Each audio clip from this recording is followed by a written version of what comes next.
তো ঘুম থেকে উঠেই তোমাদের সাথে সবটা জানালাম আজকে কি কি প্ল্যান আছে। আর এদিকে দেখো সব মানে বেড ঠেড আমি পুরো ঠিকঠাক করে গুছিয়ে নিয়েছি, যেহেতু যেতে হবে, সময় রয়েছে, তাই জন্য একটু ধীরে ধীরেই কাজবাজ করছি। পুরো ঘরটাই গোছানো হয়ে গেছে। আর এখানে ড্রেসিং টেবিলটাও ঠিকঠাক করে গুছিয়ে নিয়েছি। এবার যাব ব্রেকফাস্টের জন্য। তো এই যে এখানটায় ডাইনিংয়ের চলে আসলাম।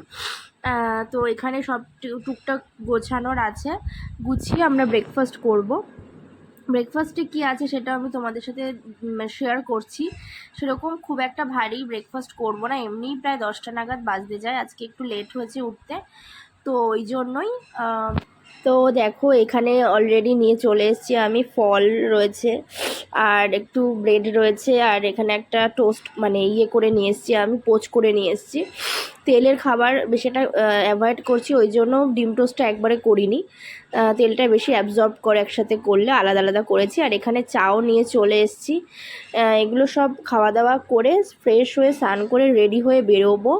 আর যেহেতু বাবা আজকে আমাদের সাথে যাবে না, কারণ বাবা ওসব খায় না, যার জন্য বাবার জন্য এখানে মা রান্না করছে হচ্ছে ট্যাংরা মাছের ঝাল। অল্প কিছু দিয়েই করছে, বেশি তেল ঝাল মশলা দিয়ে করছে না। তো মা এখানে রান্নাটা করুক, আর আমরাও রেডি হচ্ছি। মাছগুলো এখন তেলের মধ্যে দিয়ে দেবে, একদম ডিম ভর্তি মাছ। আর শীতের দিকে তো মানে শীত তো প্রায় চলেই আসবে, কালী পুজোটা গেলেই, তো তখন আরও বেশি আর কি এটা খাওয়ার ক্রেভিংস হয়। বেশিরভাগ ফুলকপি আলু দিয়ে খেতে বেশি ভালো লাগে।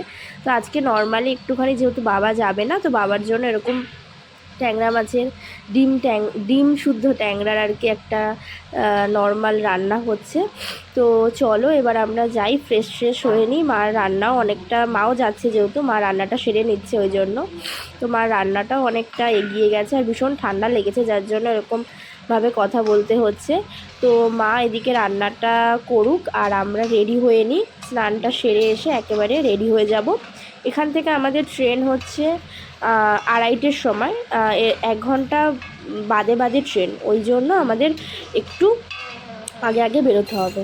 তো চলো, তো দেখো তাড়াহুড়ো করে বেরিয়েছি, ওই জন্য বাড়িতে আর ফুটেজ নিতে পারিনি। তো এই যে বেরিয়ে পড়েছি আমরা।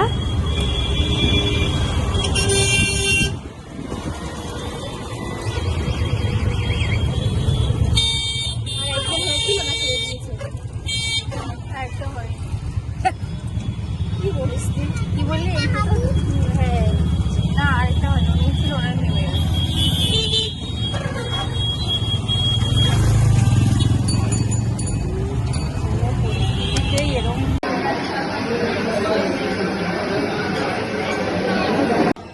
তো জাস্ট ঢুকলাম, ঢুকে একটা সিট নিয়ে নিলাম আমরা, মানে একটা টেবিল নিয়ে নিলাম।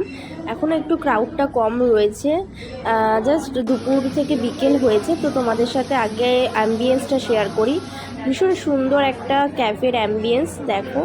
তো ধীরে ধীরে ভিড় হতে শুরু করেছে, আর পুরো অ্যাম্বিয়েন্সটা একবার তোমাদের সাথে আমি শেয়ার করি। দেখো এখানটা একটা এরকম সেলফি স্ট্যান্ড টাইপের রাখা রয়েছে। আর এই যে আমি মা এখানে চলে এসেছি, আর বোনকেও দেখাচ্ছি।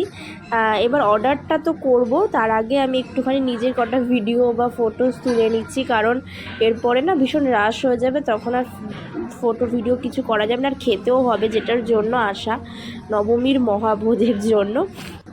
তো নবমীর মহাভোজ তো খেতেই হবে, যার জন্য আমি বললাম ঠিক আছে এখানে একটুখানি ফটোস আর ভিডিওস করে নিই। তো এবার আমরা অর্ডারটা চলে আসবে, তো যাওয়া যাক ওখানে।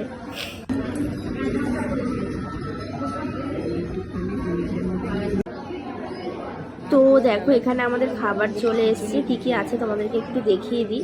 এটা হচ্ছে তোমাদের পুরো মহাভোজ থালি, বাসন্তী পোলাও, সাদা ভাত, মাটন কষা, চিংড়ি মাছের মালাইকারি 2 পিস, আর ভেটকি ফিশ ফ্রাই, পাঁপড়, রসগোল্লা মানে গোলাপ জামুন। আমরা একটা ক্যাপাচিনোও নিয়েছিলাম, বাট সেটা আমাদের অনেক আগেই খাওয়া হয়ে গেছিলো, ওটা দেখাতে ভুলে গেছি।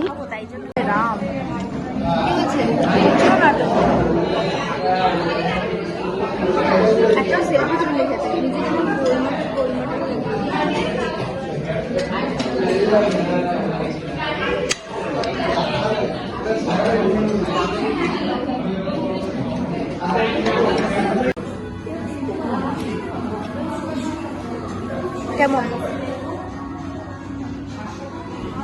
রিভিউ দাও, রিভিউ দাও। ভালো, এটা বেডছি। এটা হচ্ছে আমাদের আজকে নবমী স্পেশাল লাঞ্চ। লাঞ্চ না ব্রাঞ্চ না কি, না সরি ব্রাঞ্চ তো না, লাঞ্চ না ডিনার না কি, ইভিনিং বোঝা যাচ্ছে। কবিতা খেতে পারতাম না।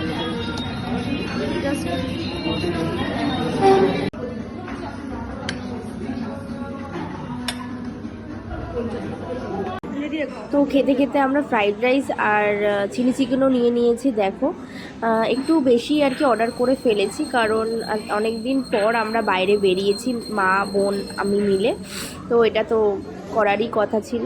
আর মা মাটন খায় না, যার জন্য আলাদা করে চিলি চিকেনটা নিতে হতো। এখানে আদারওয়াইজ চিকেনের কোনো অপশান ছিল না যে চিকেন কষাটা নিয়ে নেব, তো ওই জন্যে ফ্রাইড রাইস আর চিকেন কষার কম্বোটা, সরি চিলি চিকেনের কম্বোটা নিতে হলো।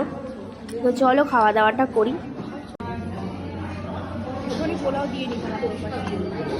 তো চলো খাওয়া দাওয়া ডান, এবার আমরা বেরোই আস্তে ধীরে করে, কারণ আমাদের অনেকটা পথও যেতে হবে। আর বাড়ি গিয়ে তোমাদের সাথে সব কিছু বাকিটা শেয়ার করছি। তো চলো এখন বাড়ি যাওয়া যাক। তো এই জাস্ট বাড়ি এলাম, দেখো চোখের কাজল ঠাজল একেবারে ধেবড়ে একাকার হয়েছে। আর এসেই ভাবলাম ব্লগটাকে তো এন্ড করতে হবে, কারণ তোমাদের সাথে সমস্তটা শেয়ার করলাম। আর খাওয়া দাওয়াটা ভীষণ ভালো ছিল, এটা নতুন হয়েছে এই ক্যাফেটা। তো যাই হোক, আজকে ব্লগটা এই পর্যন্তই। ভালো লাগলে অবশ্যই সাবস্ক্রাইব করে দিও।